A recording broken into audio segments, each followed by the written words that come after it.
गगन में अदर हो, शोभित निज में लीन।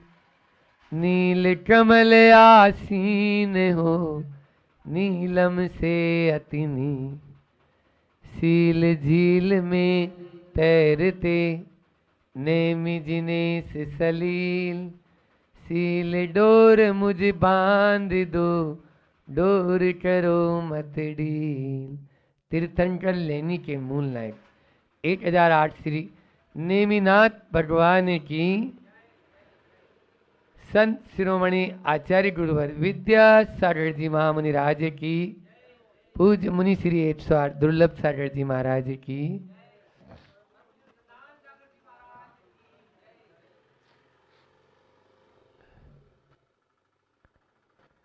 ईसा की दूसरी या तीसरी शताब्दी में आचार्य समंतभद्र स्वामी महाराज जी हुए और एक महान दार्शनिक आचार्य जो तर्क और अपनी मेधावी बुद्धि के द्वारा, शक्ति के द्वारा चौराहों पर खड़े होकर चैलेंज देते थे, दुंदुभी पिटवाते थे कि किसी में है दम तो आ जाओ शास्त्रार्थ करने मेरे से।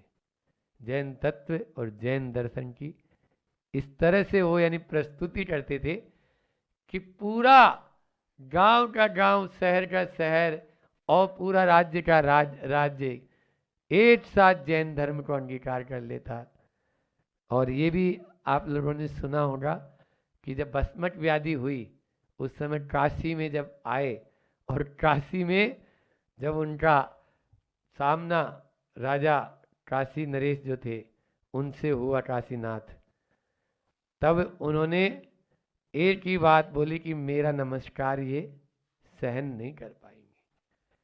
और जैसे ही चंदा प्रभु भगवान की स्तुति, चंद्र प्रभम चंद्रम ऋषि घोरम चंद्रम द्वितीयम जड़तीव कांतम, इतना बोला ही था कि उस पिंडी में से चंदा प्रभु भगवान प्रकट हो गए। आज भी फटे महादेव का मंदिर विद्यमान है, फटेश्वर महादेव और फटा महादेव, और उसको यदि आप 100 रुपये का नोट जेब में डाल दो तो तुरंत आपको पूरी स्टोरी बता देगा कि यहाँ का प्राचीन इतिहास क्या था उस मंदिर का। इस प्रकार के आचार्य जिनके द्वारा अनेक रचनाएं की गई, चाहे वो आप्त मीमांसा जैसा ग्रंथ हो और चाहे गंध हस्ती महाभाष्य, तत्वार सूत्र में सबसे बड़ी टीका, 20,000 श्लोक प्रमाण आज अपने पास में है नहीं, वो लंदन की लाइब्रेरी में केवल वहां पर कैटलॉग में मिला है, वहां पर भी स्थान पर नहीं है जिस स्थान पर। ऐसे आचार्य भगवान और उसके अलावा स्तुति विद्या या स्वयंभू स्त्रोत या ये रत्नकर्ण श्रावकाचार जो अपन प्रतिदिन जिसका मंथन चिंतन मनन कर रहे हैं, उसमें शिक्षा व्रत के ऊपर हमारा चल रहा है कि जब तक व्यक्ति के मन में ज्ञान रूपी प्रकाश नहीं आएगा तब तक अंधकार का नाश हो नहीं सकता है, और जब तक अंधकार का नाश नहीं होगा और ज्ञान का प्रकाश नहीं होगा तब तक वो चल नहीं सकता है। तो चरणम चलना जरूरी है, और चलने के लिए यहाँ पर ज्ञान का प्रकाश मिल गया है।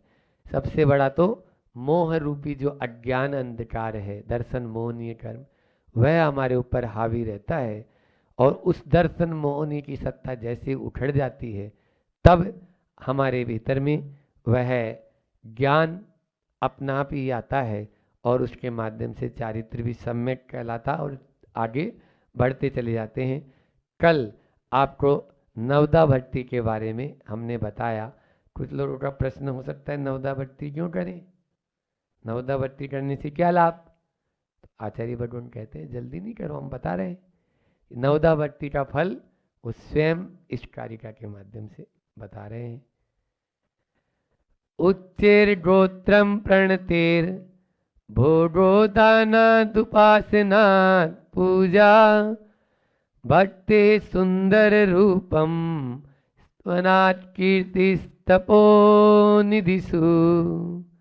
यहाँ पर तपोनिधिषु, तपस्याम की जो निधि है, जो तपस्या करने वाले हैं, जो ग्रह का त्याग कर चुके हैं, जो सूना से रहित हो चुके हैं, जिनके कोई सूना नहीं पास में है, और जो अपने ही ज्ञान ध्यान तपोरटस ऐसी जो परिभाषा में चरित्रार्थ हैं, ऐसे साधुओं को दान देने या नवदावर्ती करने या अतिथि संविभाग करने, वैयावृत्ति का लाभ लेने से क्या होता है, इस कारिका में बहुत सांगोपांग और बहुत ही स्पष्ट रूप में बताया। ब्यूटी पार्लर पे जाने की जरूरत नहीं है आपको, सुंदर रूप के लिए क्या कह रहे हैं बता रहे हैं। उच्चैर गोत्रम प्रणते हैं, उन तपोनिधि के चरणों में प्रणाम करने से उच्च गोत्र का बंध होता है। उच्च गोत्र का मतलब है जो साधु बन सकते हैं जहां पर, और जो साधु जिनके घर में पहले बने हैं, ऐसे गोत्र में जन्म होना। पूर्व में हमारे जितने भी पूर्वज हुए उनके द्वारा, तो जो साधु बने हैं और आगे बनेंगे, ऐसे गोत्र में जन्म होना, उनके चरणों में, क्योंकि प्रतिग्रहण सबसे पहले तो आप लोग हे स्वामी नमोस्तु नमोस्तु, तो झुट कर नमोस्तु बोलते हो ना। हाँ, ये उच्च गोत्र का कारण बताया है। उच्चेर गोत्रम प्रणते, झुकना प्रणाम करना उच्च गोत्र के बंध का कारण है, उच्च गोत्र वहां प्राप्ति का कारण है। फिर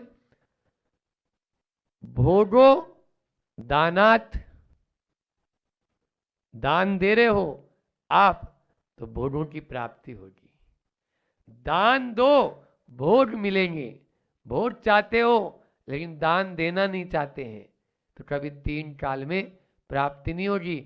आचार्य श्री जी इस बात को हमें कई बार चिंतन में आता है कि कई लोगों को जिनकी कैपेसिटी बिल्कुल भी नहीं, मतलब कुछ भी दान नहीं दे सकते, लेकिन उनसे कह देते हैं गुरु जी, उनको धीरे से, जैसे वो चला गया मान लीजिए, उनसे कहो थोड़ा सा दान दे। वो दान कहाँ से दे, मान तो उनके तो काम चला रहा है, लेकिन जितने में काम चला रहा है, तुम 4 रोटी दिन में खा रहा है, 3 रोटी खाए, 1 रोटी दान दे दे, ये भी तो दान है। जो तुझे मिल रहा है उसमें से भी दान दे दे, जो तेरे पास में है उसमें से भी दान देना। और दान देते ही ऐसे यानी जो है ना चेंज होता है, मतलब किस्मत ही बदल जाती है। क्यों? दानात भोगो, दान के द्वारा ही हमें भोग की प्राप्ति हो सकती है। फिर उपासनात पूजा, सब पूजा तो चाहते हैं, सम्मान तो चाहते हैं, उनकी खूब वाहवाही हो, लेकिन भगवान की उपासना करना नहीं चाहते। जो उपासना नहीं करेंगे उनकी कभी पूजा हो ही नहीं पाएगी, क्योंकि आप पूजा करेंगे तब पूज्य बन पाएंगे।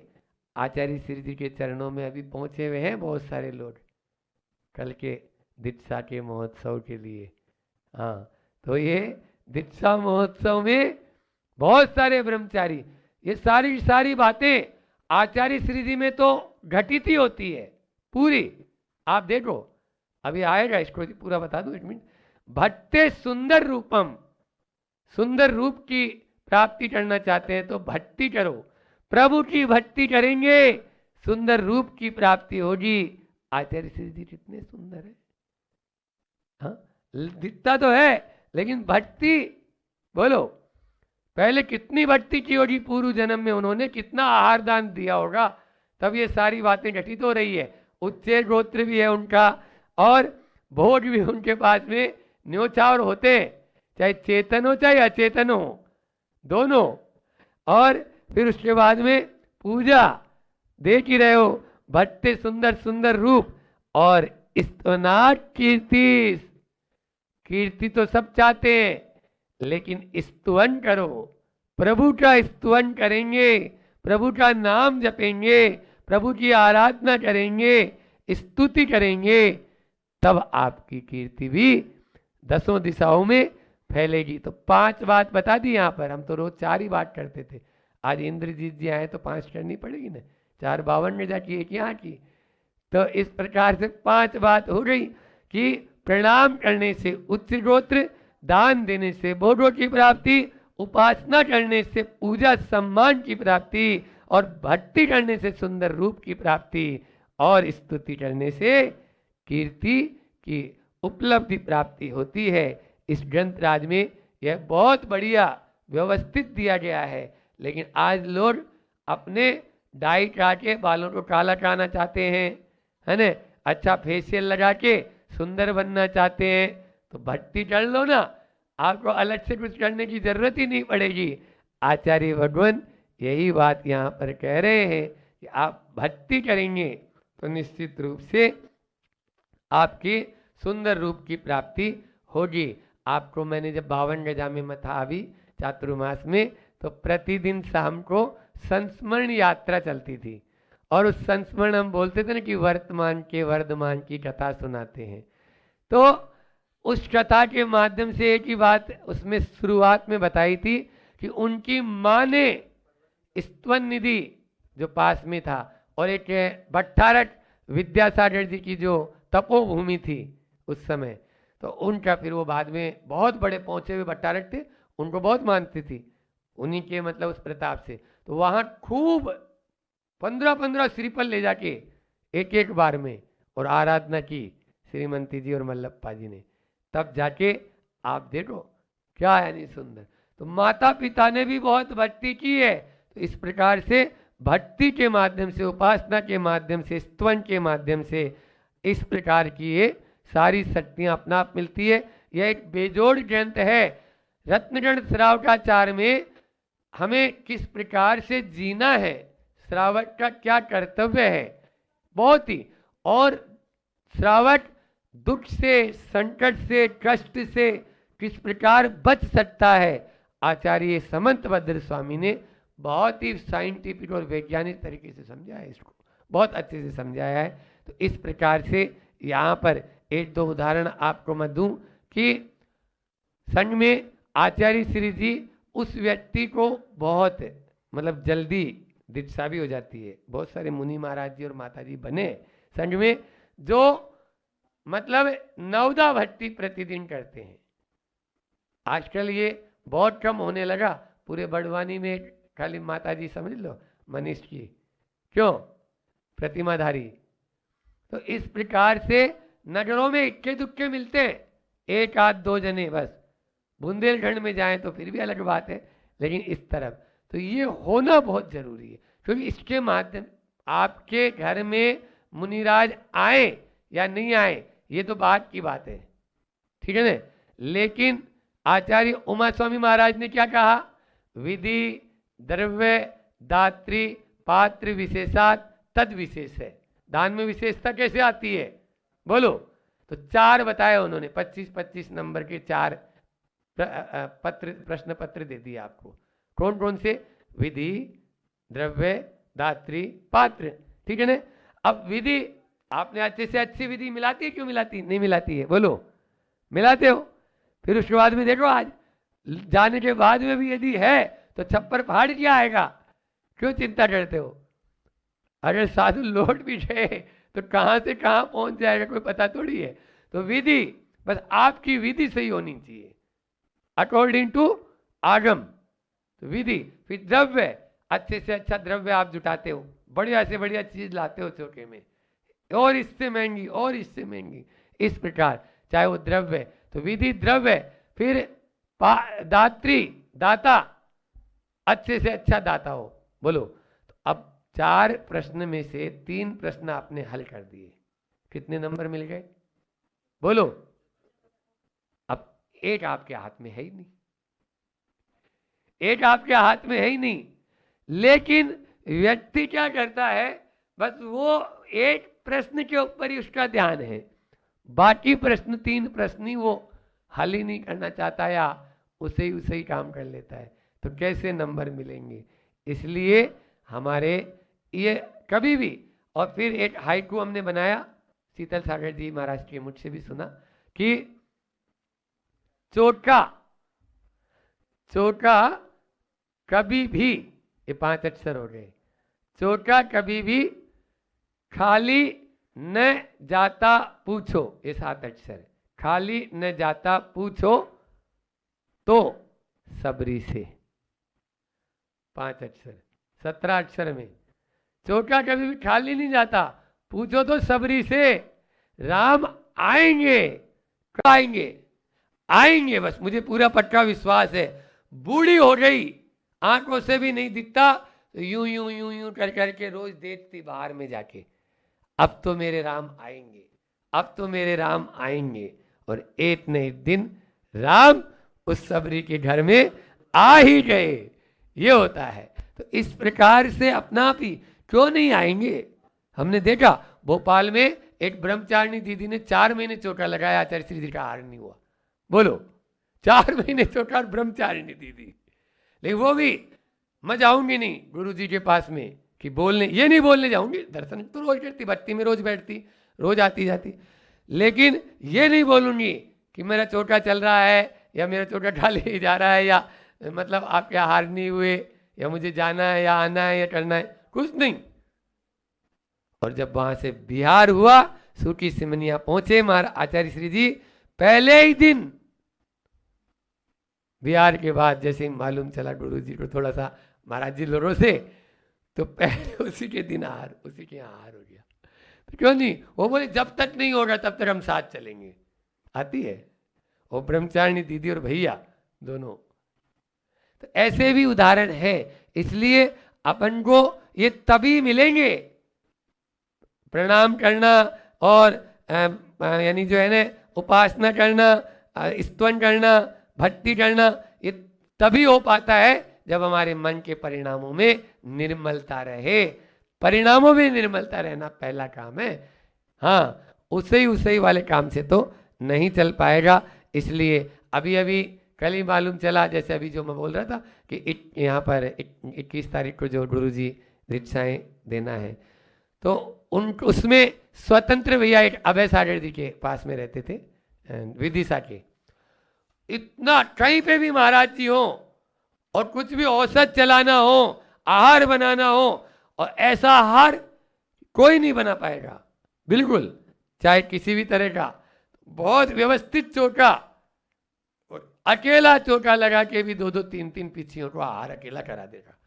हमने देखा जब बिहार हो रहा था उधर चंद्रगिरी डोंडलडर की तरफ, ये साथ में था, तो अब तुरंत बुलाया गुरु जी ने उसको, कल ही पहुंचा वो। और इस प्रकार से ऐसे श्रवण सागर जी महाराज के भैया थे राहुल, ये चोटा लगाते थे। तो क्यों नहीं, आचार्य श्री जी तो बोलते ही हैं कि सच में तो वही ब्रह्मचारी सही ब्रह्मचारी है जो पूर्ण रूप से पहले स्वयं वो सारे के सारे पेपर हल करते हुए आया, सीधे सीधे महाराज जी बन गए ओछा। तो इस प्रकार से हमें नवदा भक्ति करना चाहिए, और नवदा भक्ति के माध्यम से इन 5 बातों को अपने जीवन में उतार सकते हैं। प्रणाम करने से उच्च गोत्र की प्राप्ति, दान देने से भोगों की प्राप्ति, उपासना करने से पूजा सम्मान की प्राप्ति, भक्ति सुंदर रूप को देती है, तो स्तुति करने से हमारी कीर्ति चारों दिशाओं में, 10 दिशाओं में फैलती है। इसी भावना के साथ में रत्नगिरी श्रावकाचार्य में जो एक फार्मूला आचार्य समंत भद्र स्वामी ने हमको दिया है, उसी पर हम आगे धीरे धीरे चलते रहें तो अपने इस जीवन को बहुत आगे बढ़ा सकते हैं, और अंत में जाके संलेटना समाधि को प्राप्त करके 7, 8 या 3, 4 भाव में पूरे के पूरे इस संसार बहुत संसार को समाप्त कर सकते हैं। करें इसी भावना के साथ में बोलिए अहिंसा परमो धर्म की। आचार्य गुरु और विद्या सागर जी महामुनिराज। अलग अलग प्रकार के भक्त होते हैं और अलग अलग प्रकार के भक्तों की भक्ति होती है, और भक्ति की लीला बड़ी अपरंपार है। अभी एक याद आ गया महाराज जी के उससे कि भक्ति क्या होती थी और अतिथि संविभाग क्या होता है। महाराज जी बोल रहे थे तो एक याद आ गया, तो वो आपको पहले उससे प्रारंभ करता हूँ, फिर अपनी बात करूँगा। बात है नसुल्लागंज की। पूज्य गुरुवर नसुल्लागंज आहार करने मतलब उस तरफ से विहार करते हुए निकल रहे थे, तो आचार्य श्री जी का जब वहाँ पर आगमन हुआ, वहाँ के एक श्रावक ने चौका लगाया, और चौका लगाया, और चौका लगाने के बाद भक्ति भाव थे कि पूज्य गुरुदेव के आहार हो, पर अब गुरुदेव एक और चौके इतने सारे, अब एक गुरुदेव तो एक ही जगह जा सकते हैं ना। तो अब चौका लगाया, आहार जब नहीं हुए तो उसने नियम ले लिया। क्या लिया नियम? कि जब तक गुरुदेव के घर में, अपने घर में नवदा भक्ति पूर्वक आहार नहीं कराऊंगा, और कोई तब तक क्या, तब तक के लिए उसने नियम ले लिया। ये क्या नियम लिया? कि मैं तब तक के लिए एक आसन करूंगा। एक आसन मतलब एक ही बार आहार करूंगा मैं, एक आसन का उसने नियम ले लिया, और न गुरुजी को बताया न किसी को बताया, बस वहाँ के मूल लायक भगवान के सामने एक नियम ले लिया कि अब जब तक गुरुदेव का पड़गान अपने नवदा भक्ति पूर्वक और घर में नहीं करूँगा तब तक के लिए, और बता दिया। और घर में ये भी किसी को नहीं बताया कि क्या नियम है मेरा। और अब वो साल की गिनती ध्यान नहीं आ रही है मेरे लिए, कन्फ्यूजन में हूँ। 10 साल 12 साल या जो भी जितने साल बाद आचार्य श्री का वापस पुनः नुस्लगंज में से निकलना हुआ, और फिर उससे दुगने तिगने चौके लगे थे, और हम भी उस समय साथ थे। तो देखा उस श्रावक के यहाँ आचार्य श्री के कदम अपने आप रुक गए, अपने आप उस श्रावक के यहाँ रुक गए। देखो भक्ति थी, उसका त्याग था, उसकी तपस्या थी कि एक आसन से वो एक बार आहार ले रहा था, सिर्फ इस भाव से कि गुरु जी का मेरे यहाँ पड़गान हो। जैसे ये भाव थे, उस भाव में ये रहता है। पड़गान की बात चल रही थी तो भक्त की बात आई तो हमने कर दिया, और हमारी बात भी भक्त की थी। तो प्रारंभ करते हैं। एक भक्त था, वो 25 साल से लगातार भगवान की भक्ति कर रहा था, भगवान की भक्ति कर रहा था। और भगवान तो थे, जब भक्ति अच्छी है तो अपने आप भगवान भी प्रसन्न हो गए और आ गए, और बोला बोल क्या चाहिए। और उन्होंने जो बात करी, मैं बड़ा प्रसन्न हूँ और मैं तुझे ये देना चाहता हूँ। जैसे ही उन्होंने कहा देना चाहता हूँ, उसने थोड़ा विचार किया, उसने नहीं चाहिए भगवान, मेरे को नहीं चाहिए। अरे क्यों नहीं चाहिए? नहीं बिल्कुल नहीं चाहिए। वो घबरा कर बिल्कुल मना करने लग गया, मैं ऐसा नहीं हो सकता भगवान। तो बोले क्या बात है भैया, क्यों मना कर रहा है?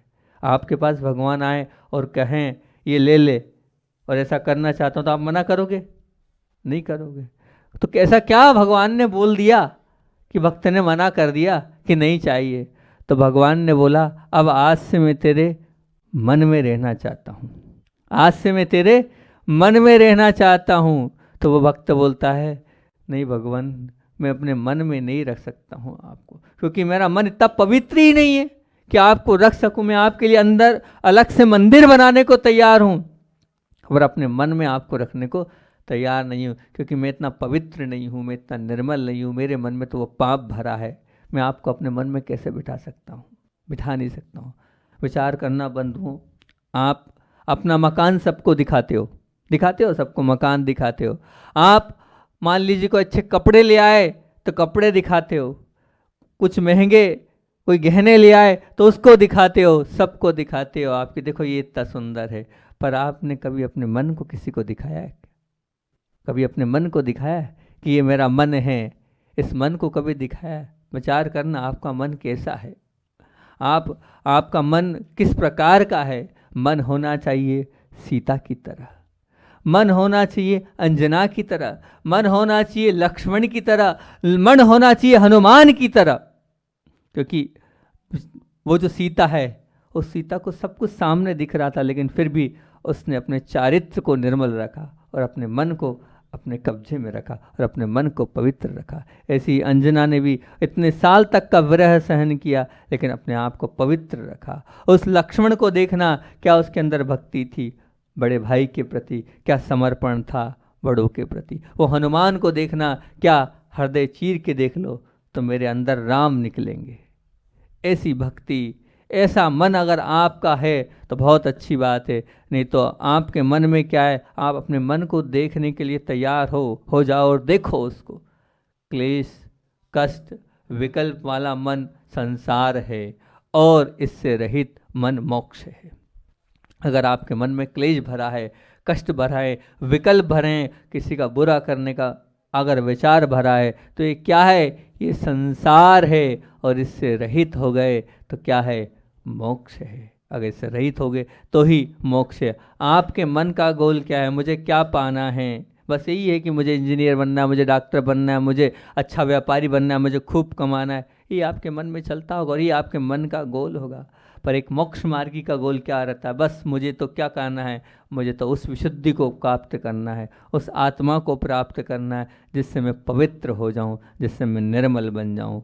अपने मन को जब तक आप नहीं पढ़ोगे और आप जब तक अपने मन को नहीं संभालोगे तब तक आप अच्छे बन नहीं सकते हो और बन भी नहीं पाओगे। कल मैंने आप लोगों से बात करी थी जीवन की, कि जीवन के ऊपर आपसे चर्चा कर रहा था, तो मैंने आपसे कहा था कि अपने जीवन को चाहिए को निकाल दो आप। अगर आपके अंदर जो चाहिए रहेगा तो आप कभी भी ऊपर नहीं उठ सकते। आपके अंदर अगर चाहिए चल रहा है तो चाहिए कब तक चाहिए? आखिर आपने संपत्ति के क्षेत्र में जब तक इनफ नहीं होगा तब तक आप अपने जीवन को उत्कृष्ट बना नहीं सकते हो। अपने जीवन में कभी भी वो रोग आ सकता है और आपको समाप्त कर सकता है, और आपकी वो लीला समाप्त होने के बाद आप क्या क्या कर पाओगे? वो संपत्ति यहीं की यहीं रह जाएगी। इसलिए अगर आप अपने आप को सुखी करना चाहते हो, इनफ होना चाहिए और चाहिए को आप निकालो। मन की बात चल रही है तो मन में आप ये विचार करना, जीवन में मुझे क्या करना है, इसका विचार आपके मन में है कि नहीं? जीवन में मुझे क्या करना है इसका विचार है कि नहीं? जीवन मुझे किसे क्या देना है, मतलब जीवन में मुझे किसे क्या देना चाहिए, ये विचार आपके मन में है कि नहीं? कि मुझे इस मुकाम पर ये देना चाहिए या इस व्यक्ति को ये देना चाहिए, ये विचार आपके अंदर है कि नहीं? जीवन मुझे किसके साथ कैसे जीना है, ये आपके मन में चलता है कि नहीं? कि हाँ, इसके साथ मुझे ऐसा व्यवहार करना चाहिए, मेरा इस प्रकार का एटीट्यूड इसके लिए अच्छा रहेगा, ये आपके अंदर चल रहा है कि नहीं? विचार करना, जीवन मुझे किस काल के साथ जीना चाहिए, ये आपके मन में चलता है कि नहीं? किस काल से तात्पर्य ये है कि भूत भी है, वर्तमान भी है और भविष्य भी है। अगर आपका जीवन भूत को लेके चल रहा है तो आपका मन अगर उसी में लगा है तो मान के चलना आप नीचे की ओर की यात्रा कर रहे हो। बताओ, आपसे हम पूछते हैं, कभी भी आप कपड़े सिलाने जाते हो तो क्या 5 साल पहले का माप कपड़े वाला चलता है क्या? नहीं, अभी नया देते हैं हम तो, और नया सिलवाते हैं तो नया नाप टेलर दर्जी लेता है। जब नाप नया तो वो जो पुराना भूत आप क्यों याद रख रहे हो? भूल जाओ उसको भी तो आप रिलैक्स करो और समाप्त करो। अगर वो नहीं समाप्त होगा तो फिर आपका मन तो वो भरा हुआ गंदगी भरी हुई है, उस गंदगी को निकालो। इसलिए जीवन में मुझे क्या करना है ये मन में आपके चलना चाहिए, मुझे ये करना है और सोल लगना चाहिए। जीवन में मुझे किसे क्या देना है इसका आपको चिंतन होना चाहिए, क्या मुझे जीवन में इसे ये देना है, और वो देना चाहिए। अगर लगता है कि इसे ये देना है, आप पिता हैं तो पिता को पुत्र के लिए क्या देना चाहिए, आप पत्नी हैं तो पति के लिए क्या देना चाहिए, आप बहू हैं तो सास के लिए क्या देना चाहिए, आप माँ हैं तो बेटे और बेटी के लिए क्या देना चाहिए। सबका अपना, आप एक अगर नौकर है तो मालिक के लिए क्या देना चाहिए, और अगर एक मालिक है तो नौकर को आपको क्या देना चाहिए। सबके अपने अपने आपको कर्तव्य बनाना चाहिए, और जीवन में मुझे किसे क्या देना चाहिए इस पर आपको जरूर चिंतन करना चाहिए। ये मन का आपका विषय होगा तो निश्चित तौर से आप ऊपर उठते चले जाएंगे। जीवन में मुझे किसके साथ और कैसे जीना है, एक बहुत महत्वपूर्ण बात, किसके साथ और कैसे। क्योंकि जिनके साथ भी हम जी रहे हैं और वो जीने का हमारा व्यवहार कैसा है वो बहुत महत्वपूर्ण है। अगर वो व्यवहार अच्छा होगा तो बहुत अच्छी बात होगी, और वो व्यवहार कैसा होगा, मान लीजिए किसके साथ कैसे जीना है। तो मैं आपसे बात करूं, आपकी यात्रा चल रही है और उस यात्रा में आप जा रहे हैं दिल्ली की ओर, और 2 दिन की यात्रा है। उस 2 दिन की यात्रा में अगर मान लीजिए जो साथ थे आपके एक ही बोगी में हो, 2 दिन एक साथ रहना है, तो जो बाजू वाला, जो रिजर्वेशन सीट में बाजू वाला सीट वाला है, वो आपका विजिटिंग कार्ड मांग रहा है कि नहीं, वो आपका पता पूछ रहा है कि नहीं, उसको आपकी बाद में याद आ रही है कि नहीं। तब पता चलेगा कि आप किसके साथ कैसे जी रहे हैं, किसके साथ कैसे जी रहे हैं। ये बहुत अच्छी बात है कि अगर वो व्यक्ति आपके उस 2 दिन के व्यवहार से आपसे प्रसन्न हो जाए और ये कहे कि आगे भी आपके साथ ही यात्रा हो, तो बहुत अच्छी बात है। तो होना चाहिए किसके साथ कैसे जीना है। एक और बहुत अच्छी बात याद आ गई मेरे लिए। एक बालक था और वो बहुत बड़े डॉक्टर का लड़का था, और साथ साथ में जो उनकी पत्नी थी वो और बहुत बड़ी डॉक्टर थी। दोनों पति पत्नी डॉक्टर थे। अब योग संयोग की बात है, डॉक्टर तो थे, लेकिन डॉक्टर होने के बाद जब गृहस्थी जीवन होता है तो गृहस्थी जीवन में सबको प्रिय होता है कि संतान हो। उनको संतान हुई और संतान होने के बाद 3 या 4 वर्ष की संतान थी और संतान होने के बाद जो है उस संतान अंधी हो गई, एक बीमारी में आंखें चली गई। जब आंखें चली गई तो जो डॉक्टरनी बाई थी, धर्मपत्नी उनकी, और जो कि माँ का अपना खुद का जिम्मा था, तो उन्होंने क्या किया, उन्होंने अपनी डॉक्टरी छोड़ दी। और डॉक्टरी छोड़ने होने के बाद बोले मेरे बेटे की आंख नहीं है, मैं मेरे बेटे की आंख बनकर इसकी सेवा करूंगी। उन्होंने अपनी प्रैक्टिस छोड़ दी, सब छोड़ दिया, उस बच्चे के लिए पूरा अपना जीवन समर्पित कर दिया। जब उस बच्चे से पूछा कि अब तुम्हें, उससे कहा कि अगला जन्म अगर तुम्हें मिले तो तुम क्या चाहोगे, तो बोले भले ही कुछ भी हो, अगले जीवन में और अंधा बन जाऊं, पर बस यही माता पिता चाहिए मुझे, और कोई माता पिता नहीं चाहिए, ऐसे ही मुझे माता पिता चाहिए। क्योंकि ऐसे भाव हो रहे कि नहीं आपके बच्चों के, विचार करना। एक बार मैंने सासू के लिए भी यही बोला था कि यही बहू चाहिए मेरे लिए, ये भाव होना चाहिए, तब तो ये मानूंगा कि आपका जीवन उत्कृष्टता की ओर है, तब तो मैं मानूंगा कि आपका मन अच्छा है, नहीं तो वो मन आपका खराब होता चला जा रहा है। सागर का पानी, प्यास उसको पीने से बढ़ती है या बुझती, तो कहेंगे कि बढ़ती है, बुझती नहीं, क्योंकि पक्षी भी कभी सागर का पानी नहीं पीता, गड्ढे का पानी पीता है। उसे मालूम है कि इससे प्यास कभी बुझेगी नहीं, इससे तो क्या होगा, और उल्टा प्यास क्या मरती चली जाएगी, मरती चली जाएगी। और यहाँ तक कि अगर आप उसका पानी पियोगे ना, तो पानी पीते जाओ पीते जाओ, हो सकता है आपकी मृत्यु हो जाए। ऐसा सागर का वो पानी होता है। ऐसे ही जिस पैसे के पीछे आप अपने प्रेम को, प्रसन्नता को, सबको छुड़ा रहे हो और उसके पीछे भाग रहे हो, उससे क्या होने वाला है, उससे कुछ मिलने वाला नहीं। इसलिए अपने मन को परखो, अपने मन को जानो और अपने मन को समझो कि मेरी दौड़ किस ओर है, किस ओर मैं जा रहा हूँ। सबसे अच्छा इसको और समझना हो तो ये संसार है, इस संसार में एक है द्रव्य संसार, एक है क्षेत्र संसार, एक है काल संसार, एक है भव संसार और एक है भाव संसार। ये भाव संसार महत्वपूर्ण है, पहले इन पांचों को समझ लें, क्योंकि मन की बात चल रही, मन मतलब भाव। तो द्रव्य संसार मतलब क्या, ये जो भोजन कथा है ये सब द्रव्य संसार में आ गया। हम भोजन की, मकान की, दुकान की, सब द्रव्य संसार में आ गया। क्षेत्र संसार है, हमें जो स्थान से राग द्वेष है, किस स्थान से राग द्वेष है, 500 मील से अगर राग द्वेष है, राग बहुत ज़्यादा है, तो ये क्या कहलाएगा, क्षेत्र संसार। आप जहाँ रह रहे हो उससे खूब राग है तो वो क्या कहलाएगा, क्षेत्र संसार। और काल संसार, काल संसार मतलब ऋतु में राग द्वेष, ऋतु से मतलब अब द्वेष क्या, तो द्वेष ये है खूब पानी आ रहा है तो उससे आपको विकल्प हो रहा है, खूब ठंड हो रही है, खूब ठंड हो रही है, भैया इतनी ठंड क्यों, ठंड क्यों। आचार्य ज्ञान हमेशा बोलता हूँ मैं, आचार्य ज्ञान सागर जी महाराज जी ने प्रवचन सार में ये कहा है कि भैया ठंड तो ठंड में पड़ेगी, अब ठंड में ठंड नहीं पड़ेगी तो कब पड़ेगी, गर्मी में गर्मी पड़ेगी, तब लू नहीं चलेगी तो कब चलेगी। लेकिन हम अपने मन में विकल्प क्यों करते हैं, हम अपने मन में विकल्प करके और कर्मों को बांध लेते हैं। तो ये है राग, ऋतु से राग द्वेष करना, ये हो गया काल संसार, ये हमारे साथ चल रहा है, पल प्रति पल चल रहा है। और उसके बाद है भव संसार, यानी गतियों के विषय में सोचना, क्या होगा मेरा, अब मैं अगले जन्म में कहाँ जाऊँगा, अब ऐसा होगा, अब वैसा होगा, ये सब भव संसार। और इन सब का अगर बाप है तो वह भाव संसार। भाव यानी मन के चारों के साथ अगर कोई चल रहा है तो वो चल रहा है मन। क्या चल रहा है, मन, क्योंकि मन संसार, मन के, मन से ही हम पूरे इन संसारों का निर्माण करते हैं। संसार का मतलब है सरकना, और ये सरकना कौन कराता है, ये सरकना मन कराता है। भाव संसार में सब घट जाएंगे, सबका बाप क्या है, ये है भाव संसार। परिणामों में जो भाव है वही सब, ये पांचों द्रव्य संसार हो, चाहे क्षेत्र संसार हो, चाहे काल संसार हो, चाहे भव संसार हो, इस भाव संसार में मतलब मन में सब कुछ घट जाएंगे। मोक्ष जाने वाले भाव अलग हैं और संसार में रहने वाले भाव अलग हैं। दो प्रकार के भाव है, दो प्रकार का मन है। अब आपका कौन सा मन है, मोक्ष जाने वाला मन है कि संसार में रहने वाला मन है। अब संसार में रहने वाले मन में दो परिणाम ज़्यादा आते हैं, पहला है दुर्भाव और दूसरा है दुष्ट भाव।